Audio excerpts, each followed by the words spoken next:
Oke, kembali di Indonesia Morning Show. Istilah rematik memang dekat dengan kehidupan sehari-hari kita ya, Fit ya. Betul. Namun ternyata masih banyak nih yang masih belum tahu rematik itu apa sebenarnya, berbahaya atau enggak. Nah, kami juga sudah mengundang Anda nih untuk bertanya maupun berbagi di akun Twitter kami di @ims_net dengan hashtagnya IMS_rematik. Nah, kami juga akan membuka line telepon di 29546188 untuk Anda yang di kawasan Jadetabek. Yap. Dan juga 02129546189 bagi Anda yang di luar Jadetabek. Nah, telah hadir bersama kami ini Dr. Ernie Jenelwan, dokter spesialis penyakit dalam, Dok, untuk Selamat membahas pagi. rematik. Selamat pagi, dokter. Pertanyaan saya pertama ini adalah rematik itu sebenarnya apa sih, Dok? Ya. Jadi rematik itu adalah penyakit yang mengenai sendi dan otot. Jadi yang terjadi pada sendi dan otot itu adalah peradangan. Pada waktu meradang, maka daerah yang terkena bisa bengkak, nyeri, kemudian kalau diraba bisa panas, digerakkan bisa sakit.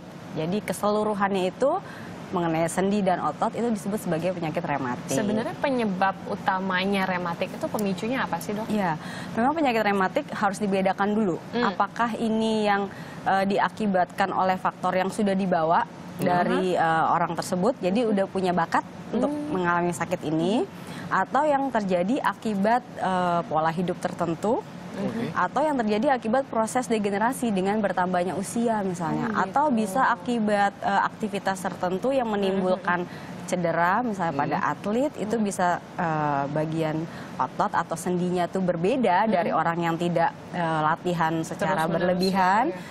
Maka tergantung penyebabnya rematik bisa dibedakan. Kita kenal kalau yang paling banyak itu adalah kita sebut asam urat atau gout. Nah, itu biasanya akibat adanya pola-pola makan tertentu yang menyebabkan penumpukan zat-zat tertentu di badan, terutama di daerah sendi. Yang kedua, kita kenal juga osteoartritis. Nah, ini yang terkait usia biasanya. Jadi semakin bertambah usia, maka ada kecenderungan bagi orang-orang tertentu tuh daerah persendiannya mengalami perubahan, mengalami degenerasi kita bilang. Kenapa tuh sendinya, Dok? Dia lebih lemah atau gimana? Kita bilang ada perubahan struktur, jadi ada tonjolan tuh di antara sendi biasanya yang kita sebut sebagai osteofit. Kalau di foto ronsen itu akan kelihatan jelas daerah yang dimaksud. Iya, itu degeneratif, Mbak Sila. Nah, yang berikutnya itu adalah yang kita kenal sebagai rheumatoid arthritis. Nah, kalau ini lebih disebabkan karena adanya bakat atau faktor genetik. Jadi ada yang berubah di dalam badan orang yang terkena. Biasanya itu menyebabkan reaksi antibodi. Jadi badan membuat anti terhadap badan sendiri. Akibatnya sendi-sendi tertentu, terutama sendi-sendi kecil, itu bisa terkena. Dan banyak pada yang biasanya kena rematik gitu. Kalau untuk rheumatoid arthritis ya, itu biasa sendi kecil di tangan. Gitu, di sini. Jadi kaku dia. Oh, di sendi, iya, nyeri. Karena umur ya, Dok? Rheumatoid arthritis sebabkan karena antibodi. Ya. Kalau osteoartritis itu bisa itu bisa di lutut, kayak kaku, sakit, kalau bergerak susah, atau di daerah pinggang. Itu banyak pada laki-laki. Nah, itu dia. Memang laki-laki sama perempuan ada perbedaan ya, rematik. Kecenderungannya di bagian mana? Betul. Uniknya demikian. Jadi kalau rheumatoid arthritis itu lebih banyak perempuan 3 kali dibandingkan laki-laki. Rheumatoid arthritis ya. Jadi yang bisa mengalami kondisi yang kita sebut autoimun karena adanya antibodi tadi itu lebih banyak pada perempuan. Tapi kalau osteoartritis proporsinya perempuan dengan laki bisa sama. Gitu. Tetapi memang letaknya sendi mana yang terkena itu berbeda. Kalau asam urat, Dok, biasanya kenanya yang mana? Nah, kalau asam urat itu siapa aja bisa kena. Karena tergantung pola hidup Kalau asam urat yang bagian mana sih, Dok, yang biasanya berasa? Sampai orang bisa tahu. Soalnya kadang-kadang ya, Fit, kalau misalnya sakit badan sedikit, orang langsung bilang, asam urat kamu, gitu. Yang bener asam urat. Yang bikin takut itu kan abis kita makan apa gitu ya, tiba-tiba kita sakit gitu. Waduh, itu asam urat. Iya, sebenarnya bagian mana sih, Dok, yang asam urat itu? Kalau asam urat memang unik. Kalau tidak dalam bentuk tofi, tofi itu penumpukan kristal monosodium urat, ya. Kalau tidak dalam bentuk tofi, itu seluruh badan bisa rasa nggak enak, sakit aja di tulang-tulang di otot. Seluruh badan ya, Dok? Ya, tapi kalau ada tonjolan yang menyebabkan penumpukan yang disebabkan oleh tumpukan itu biasanya di daerah paling sering sih di daerah deket ibu jari kaki. Ibu jari ya. Atau di telinga. Di telinga juga Ya, bisa. Jadi kayak ada benjolan gitu. Kita sebut sebagai daerah tofus. mananya, Dok, kalau di telinga? Di sini. Di daerah telinga sini bisa muncul. Di daerah yang ada tulang ini. Di daerah cuping telinga sini, Pit. Oke dok, selain aku dan Peter nih, ternyata juga ada yang mau bergabung nih dari Pak Samsul. Halo, selamat pagi Pak Samsul dari Jakarta nih dok. Oke. Halo, Pagi. selamat pagi Pak Samsul. Pagi. Ya. Ya Pak, silakan langsung boleh tanya ke dokter. Iya dok, mau tanya itu terkait dengan mitos-mitos rematik. Kadang kan ada yang bilang kebanyakan makan bayam atau kangkung nggak boleh. Lalu nanti malam juga nggak boleh. Lalu katanya keturunan itu juga penyakit keturunan itu seperti apa ya dok? Penelitian tentang rematik itu. Itu aja sih. Terima kasih. Terima kasih. Terima kasih Pak Samsul. Ini jadi lebih ke mitos-mitosnya nih dok. Bener nggak sih kayak kebanyakan makan kangkung, makan bayam, melinjo juga melinjo. itu. Mandi malam juga. Jadi gini, kalau yang terkait dengan makanan, boleh dikatakan betul kalau orang yang mengkonsumsi makanan yang tadi disebut, misalnya bayam, kangkung, kemudian emping, itu menderita yang kita sebut rematiknya adalah gout. Gitu. Asam urat ya? Asam urat, ya. gitu, gout atau asam urat. Karena apa? Karena makanan yang tadi disebutkan itu mengandung tinggi protein yang disebut sebagai purin. Oke. Pada saat badan tidak mampu merubah purin ini menjadi bentuk yang bisa dikeluarkan, maka dia akan menumpuk. Bila menumpuk, dia bentuknya seperti kristal, jadi ada tajam-tajamnya memang. itu yang bikin Iya, dan kalau itu adanya di sendi, Gesekan gitu. kemudian bikin sakit kalau bergerak. Gitu. Ini Itu benar nggak sih dok penyebabnya. kalau misalkan penyakit rematik ini hanya cenderung menyerang orang-orang yang berusia lanjut gitu. Sebenarnya mulai dari usia berapa kita udah bisa waspada akan rematik? Kalau untuk asam urat atau gout bisa usia berapa aja tergantung pola hidup. Kalau misalnya konsumsi purinnya terlalu banyak karena organs atau jeroan itu juga tinggi sekali tuh proteinnya. Kalau yang suka makan Hati-hati jeroan ya. kan di soto itu kan isinya itu bisa. Jadi umurnya bisa umur berapa aja Mbak Berapa Sila? aja ya, tergantung pola hidupnya. Aku suka makan Iya. kangkung lagi. Tapi nggak usah banyak-banyak. mungkin. Iya, boleh Tapi ya. tergantung tubuh kita juga ya, biologis Ada masing-masing enzimnya ya. sih di badan, tapi kalau terlalu banyak Terlalu banyak. nggak mampu juga enzim itu untuk bekerja secara adekuat. Nah, Hal yang paling buruk nih dok yang bisa kita hadapi ketika kita terkena rematik itu apa dok? Nah, dia kan mengenai sendi ya dan otot. Pertama, kualitas hidup bisa menurun kalau sakit-sakitan terus ya. Jadi susah bergerak, bangun tidur tidak fresh karena nyeri di pagi hari, kaku di pagi hari. Tapi yang paling berbahaya kalau nggak diobatin adalah daerah di sekitar sendi itu terkena bisa mengalami kerusakan yang permanen. Jaringannya. Gitu. Jaringannya, sehingga memang kalau ada gangguan di sendi kita harus atasi secara adekuat ya, supaya jangan sampai terjadi kerusakan permanen akibat dari diabaikan keluhannya. Oke. Nah, kalau untuk mendeteksinya, ini kan beberapa dari penjelasannya itu kan ada tonjolan yang kelihatan gitu dok. Iya. Nah itu selain yang nggak kelihatan itu juga bisa. Ya, jadi kita lihat dulu gejalanya, Mas Peter. Pertama, kalau rheumatoid arthritis biasanya kaku di pagi hari. Oke. Gitu. Tapi kalau osteoartritis biasanya nyeri atau keluarnya munculnya malam hari. Jadi itu tergantung. Nanti setelah ke dokter dievaluasi problemnya di mana, maka akan ada beberapa pemeriksaan yang akan dilakukan di sendinya. Misalnya dicoba untuk digerakkan, kemudian dilakukan penekanan untuk menilai ada nggak sih jaringan sekitarnya udah terlibat sehingga kalau ditekan nyeri. Iya. Dan pemeriksaan laboratorium biasanya ditambahkan untuk bisa lebih pasti ya menentukan kalau dibilang asam urat bener nggak sih asam uratnya sebenarnya tinggi atau sebenarnya karena penyebab yang lain misalnya. Dan kalau didiamkan bisa sampai kelumpuhan, betul nggak sih dok? Kelumpuhan dalam arti sendinya nggak bisa digunakan, tapi bukan dalam arti sarafnya yang rusak ya, bukan. Karena ada peradangan itu ya. Iya, Nah, karena peradangan. Kalau perbedaan nih dok, apa nyeri sendi sama rematik? Ini ada bisa Sebenarnya dibedain nggak sih sama iya. sama apa namanya warga gitu? Kalau ini Rematik. Oh ini rematik, ini nyeri sendi Iya. gitu ya. Iya. Ada lagi salah urat. Jadi rematik tuh terminologi luasnya, bisa di sendi, bisa di otot. Nah, semuanya itu kalau sendi dan otot kita sakit, itu sebenarnya istilahnya di kedokteran disebut sebagai rematik. Tidak hanya nyeri sebenarnya, tapi juga bisa bengkak, susah digunakan, kaku, itu semua adalah kumpulan gejalanya yang disebut sebagai rematik. Rematik khusus untuk gangguan di sendi dan otot. Sendi dan otot. Dok, nih ada yang mau bergabung lagi dengan Iya. kita, namanya Emilia nih. Emilia Halo, dari selamat pagi Tangerang. Emilia. Halo. Selamat pagi, Mbak. Iya, boleh Iya. silakan langsung nih bertanya ke Dokter Erni. Oke, terima kasih. Selamat pagi, dokter. Selamat pagi.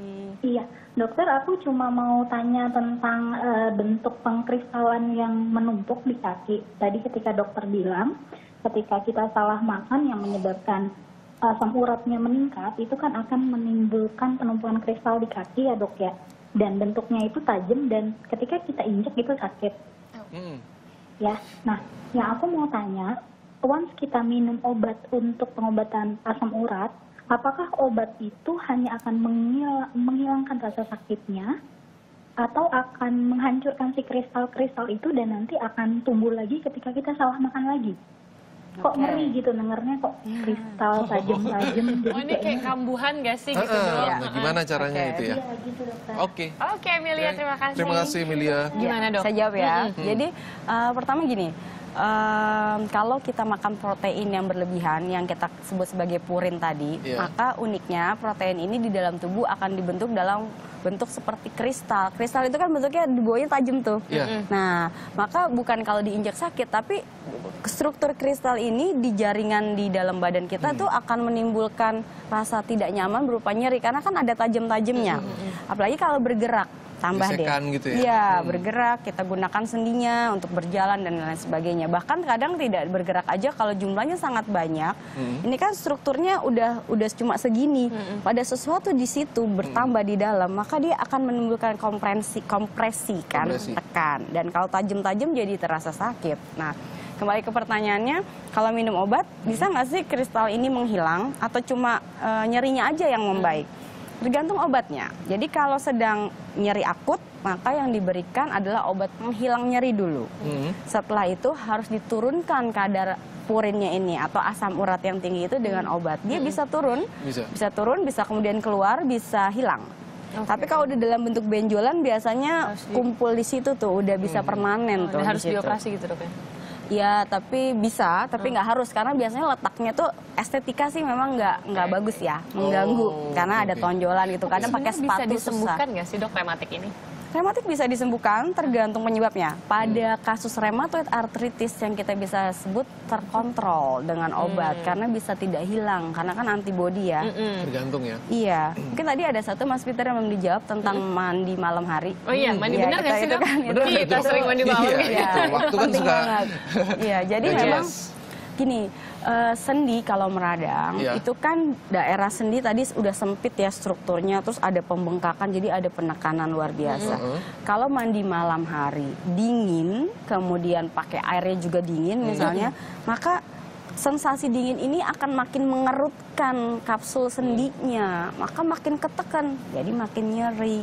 Gitu, bukan karena malam harinya itu kemudian bikin jadi, tapi dinginnya. Dinginnya ya. Iya, Oke, oke. kondom Nah, dinginnya. Ini itu. kita punya pertanyaan dari Twitter nih, Pit ya. ada satu lagi. Coba kita lihat pertanyaan dari Twitter. Mana dia?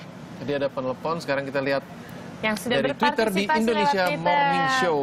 Ini Nah, dari ini. Rahma Rara. Apa sih efeknya kalau rematik tidak segera diobati?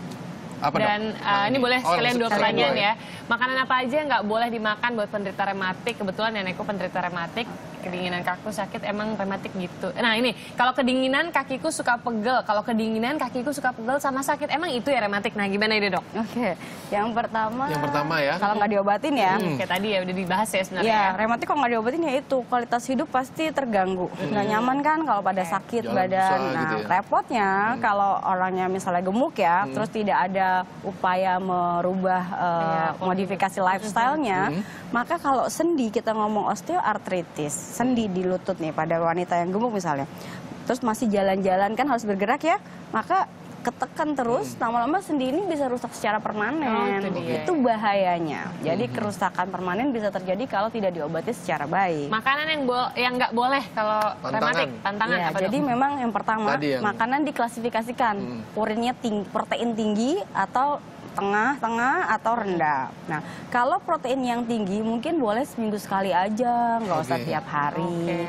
kayak ya itu tadi jeroan Ya, gitu, jangan itu ya, jangan jangan. deh sebaiknya karena tinggi purin. Sayur-sayur biasanya tengah-tengah tuh, kangkung, bayam, emping. Karena orang kalau makan emping kan sambil nonton bola. Habis satu ini ya, satu plastik habis langsung. Selanjutnya tadi pertanyaan terakhir ya, kalau misalkan dingin kakiku suka sakit, itu rematik apa bukan? Belum tentu apa gimana Belum dok? tentu, Oke. tapi kalau ada gejala lainnya, ya bisa jadi. Karena tadi kalau dingin tuh kalau sendinya udah tidak normal, maka jadi kapsulnya makin mengkerut, bisa makin sakit. Ada nggak sih Oke. obat yang dapat kita jumpai gitu di pasaran yang mudah kita yang dapat paling mudah didapat untuk gitu, Dok? mengatasi rematik dok? Sebenarnya kalau untuk obat penghilang nyerinya bisa menggunakan obat penghilang nyeri pada umumnya. Oke, painkiller gitu ya, dok ya. Painkiller, tapi jangan dipakai secara berlebihan ya. Maksudnya kalau udah Itu enak darurat minum lagi, aja kali, Dok, ya. iya. Tentukan dulu nih kondisi sakitnya seperti apa. Sehingga tadi, karena kalau kita hanya hilangkan nyerinya tanpa cari penyebabnya atau atasi penyebabnya, rasanya sih enak, tapi kerusakan di dalam tidak berhenti. Kalau pertolongan jalan pertama terus. dok, mendadak, aduh kaku, kram gitu, rematik, pertolongan pertama yang bisa kita lakukan atau membantu orang lain, kita bisa ngapain tuh dok? Sebenarnya sih prinsip utama kalau nyeri pada sendi dan otot adalah jangan digunakan. Jadi kalau lagi sakit, diamin dulu deh, Oh, diamin istirahatkan. dulu. Mungkin bisa dalam Diistirahatkan. posisi yang lebih rata dibandingkan Lebih menapak rata ini. posisinya, heeh. Tidak terlalu dianjurkan untuk kemudian dipijat dan segala macam, Oh, karena nggak akan boleh ya? memberikan penekanan kan di situ. Iya, iya. Nah, Dok, takutnya selain bikin sakit. ya kalau yang tadi juga selain pola hidup ya makan terutama ya. Itu kalau untuk orang yang Iya, rematik exercise. bisa diimbangi dengan Olahraga olahraga Iya. mungkin. Kontrol berat badan tuh penting kalau untuk gangguan di sendi, terutama sendi-sendi besar ya. Kalau di sini mungkin sih tidak. Olahraga harus disesuaikan dengan kondisi sendinya. Iya. Kalau misalnya udah sakit di lutut, nggak mungkin kita suruh jalan pagi yang reguler Oh, gitu, iya, makin iya, sakit iya. kan. Oke. Yang tidak weight bearing mungkin berenang bisa lebih baik karena nggak ada penekanan itu di tadi ya, sendi. kompresi itu ya. betul. Harus sesuai. Harus Sesuai. disesuaikan. Terima kasih sekali dokter Terima kasih, Erni Dr. untuk Erni. bincang-bincangnya dan pengetahuan kita soal rematik ya. Tapi tadi kalau ada poin yang mau aku garis bawahi adalah ketika pertolongan pertama itu Iya. ternyata didiamkan dulu Jangan dan dipijit-pijit lebih baik jangan dipijit-pijit ya, dikompres boleh ya dok ya pakai air Boleh. hangat. Nah. Dan juga yang pasti harus mengenali rematiknya jenis, Jenis apa dulu? dan juga lokasinya ini di mana. Jadi penanganannya harus tepat juga. Yes, Dan oke. selanjutnya informasi menarik dari berbagai penjuru Nusantara akan kami hadirkan. Jadi tetaplah di Indonesia Morning Show.